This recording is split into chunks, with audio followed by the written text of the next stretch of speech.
Hi and hello to anybody that had watched my video, Aiden's Journey. It is actually, if you've seen it, you already know what I'm gonna say, but whoever hasn't seen it, it's about my son's transformation from being born at 30 weeks premature to, almost being 9 months. He will be 9 months February the 4th. And I cannot believe how fast time has gone by with him. I mean, it's definitely been really crazy. So I just wanted to go over some things such as some parts of the video that really either didn't make sense or that I had left out. Um, of course, he was born whenever I was on vacation with my mom and dad. By the way, I did not want to go. I was 7.5 months pregnant, and I wanted to stay home with my boyfriend. Selfish as that sounds, I mean, could you really blame me? And also, I did want my boyfriend to go, but he wasn't allowed to. No sisters. Sometimes get like sidetracked from the things that I'm saying. Okay. I do not and did not have very many pictures of Aiden whenever he was first born because of the preeclampsia. After I had him, my blood pressure rised, and I mean, it just went up and up and up until they finally came in and gave me a dose of labetalol, which made it go down, and I was perfectly fine, and I got released. I was in the hospital for 2 days. One, the preeclampsia, and then the eclampsia after, which I still do suffer from. He's almost 9 months, so I don't know if it'll ever go away, and that's something I have to live with since I had a baby at 15 years old. But, two, the reason why I had to stay 2 days was because I was anemic when I was pregnant. And the whole labor and delivery was very spontaneous. What had happened is the day before Aiden was actually born, I was in the hospital at Marietta Memorial because I was having contractions, I didn't feel good, so my parents took me there. And I was 2.5, 3 centimeters already dilated, but they said, we're glad we caught it. I'm glad we're glad that you came here. You didn't just ignore it. So they had given me some steroid injections to mature his lungs. I got the labor stopped. I was there for almost a day. They monitored to see if I was having any more contractions. So that. I had to go home at about 6, 7 p.m. after going in at like 1 a.m. in the morning.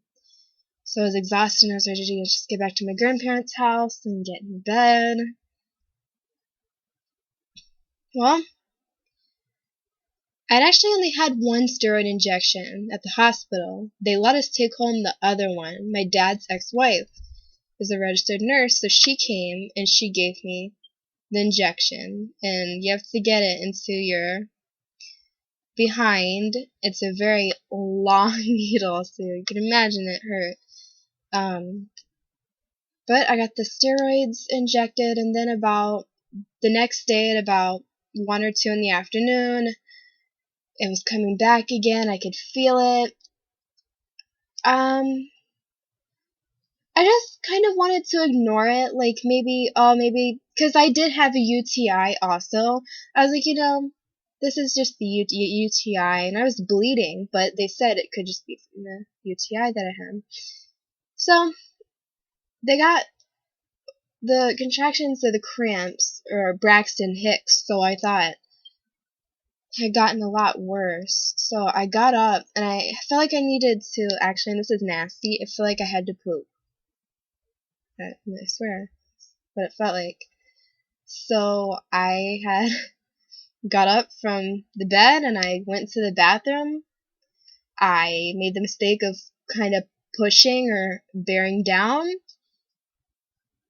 and I could feel a lot, and this is really gross, it's kind of graphic. I felt a lot of blood clots like just come right out, and I was like, oh my god, this is bad. And when I stood up, the blood kept rushing out. It didn't stop, and I was like, oh my god, I'm dying. I'm gonna die. Oh my god. I went and got my dad. My dad freaked out. Everybody called 911. I mean, as you can imagine, my grandma's town's a small town, and her neighbors are either her sister or cousins or whatever. So everybody's standing outside, and all of a sudden, could feel his head right there. And I started just screaming, and oh my god, I was trying so hard to not push, to keep him in. 911 took forever. It took like a half hour to come, and I thought I was dying. Oh, it was a really bad experience. Needless to say, I went through a very short, labor. Once I got to the hospital, they told me that it was in the ER. He was born in the ER. They said, no, let's wait. Let's get you upstairs to the maternity, And I could feel his head right there. I had pushed, and the doctor was like, oh, she pushed. They pushed me back into the room because they were pulling me out to take me into the elevator to go upstairs. So they pushed me back into the room, and all of a sudden, she had my son in her hands, and he was so small. When he came out, he was kind of like a really ugly, weird color. I mean, you have to keep in mind, I didn't have a baby before that. I didn't know what it was all supposed to look like. I mean, but he wasn't breathing, and he wasn't crying. She tried to rub his back or, kind of smack his butt a little bit, and it didn't work. And, they had gotten me hooked up to an IV, and I'm just scared to death. I just had a baby. The only person that seen my son be born was my dad. They had actually made my dad wait outside of the room, and they had the curtain and the door shut. They flipped open the door. They flipped open the curtains, and my dad turns around, and Aiden's head just popped out, and then the doctor had him. And it's so embarrassing when your dad is the one to see your baby be born. I think the thing that bothers me the most is that my dad hasn't seen, that since I was in diapers, maybe, that's very weird. Of all people, I never thought it would have been my dad to see my baby be born, but sure enough it was. My boyfriend was in Indiana, so he wasn't there to see our son be born. And even to this day, I still get just pissed off about it. It's something I'm never going to be able to let go, because I was mostly there at the hospital alone. I mean, people would come visit me at visiting hours, but after that, they would have to go, and I'd be the only one at the hospital. And the only people I had was the nurses, who treated me really well.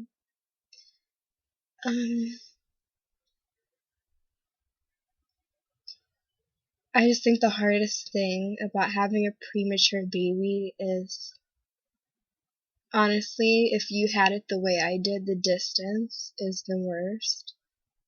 We live in a town called Whiting in Indiana, so I'm gonna say. And where he was at was in Columbus, Ohio. So from Whiting to Columbus is 6 hours away, and I mean, we're just going through some things financially, so we're not rich. I mean, we didn't have the money to stay in a hotel and stay down there. And you have to remember, me and my boyfriend's not 18, so we had to have a chaperone or someone of age with us at the Ronald McDonald House, and that was usually my mom. It's just really hard because I didn't get to see Aiden as often as I would have liked. That's why I don't have very many pictures or videos, because I honestly had to cherish the time that I had with him. When I was there, I'd hold him, I would take some videos, but not a lot. I just think that when you have a premature baby so young, it does take a lot out of you. But my son wasn't, I mean, he was premature, but it wasn't like, he was born at 20 something weeks. He was born at 30, almost 31. So, I mean, he wasn't hooked up on a ventilator or anything. I mean, he's always been able to breathe on his own. I guess what I forgot to mention was that after he came out, they did take him over to like the little bed open crib thing that they have. And he wouldn't really respond to anything, so they shoved a tube down his throat, and it had pissed him off to the point that he woke up. He wasn't having any of it. He started screaming and crying, and they were pulling me out of the room to take me up to maternity to check my heartbeat, my heart rate, my blood pressure, the blood. They wanted to get the bleeding stopped because it was so severe almost that they had asked my dad if he could do or give me his blood for a transfusion because they were afraid that they couldn't get it stopped and I would need blood. So I really didn't get to see my son until Life Flight from Nationwide Children's Hospital in Columbus came. They wheeled him upstairs in their incubator and they let me say goodbye. I got to touch him. I was not able to hold him. Nothing. And they took him in helicopter all the way back to Columbus. And I didn't get to see him till 2 days or 3 days later.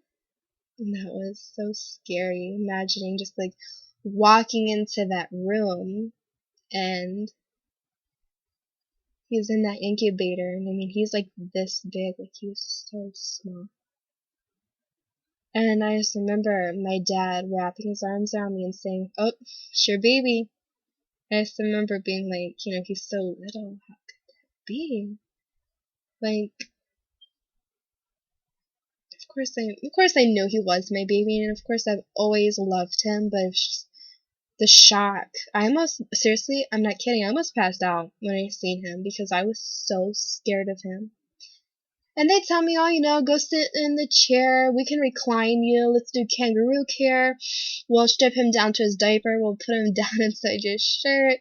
And you can cuddle with him. Just make sure not to hold him too tight. Don't squeeze him. You have to watch, like, the leads. Like, all of the stuff he was hooked up to. I just remember they were pulling him out of the incubator.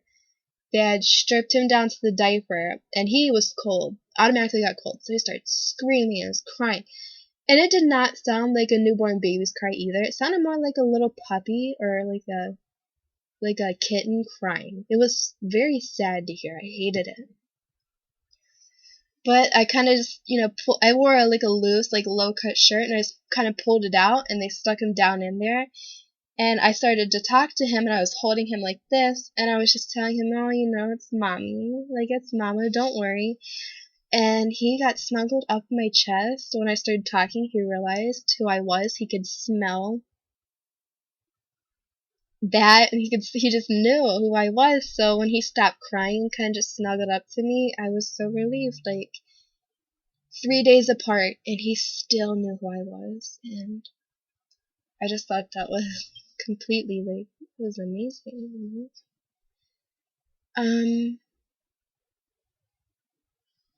So my dad had to go back to work. My mom and dad would take me and my boyfriend Issa. I don't know, our relationship's really complicated. She took me and Issa back and forth every other week to see him. We stayed at the Ronald McDonald House, which was really nice. It's amazing. And eventually he got to come home on May 15th or May 16th, 2013, and that was the happiest day of my life.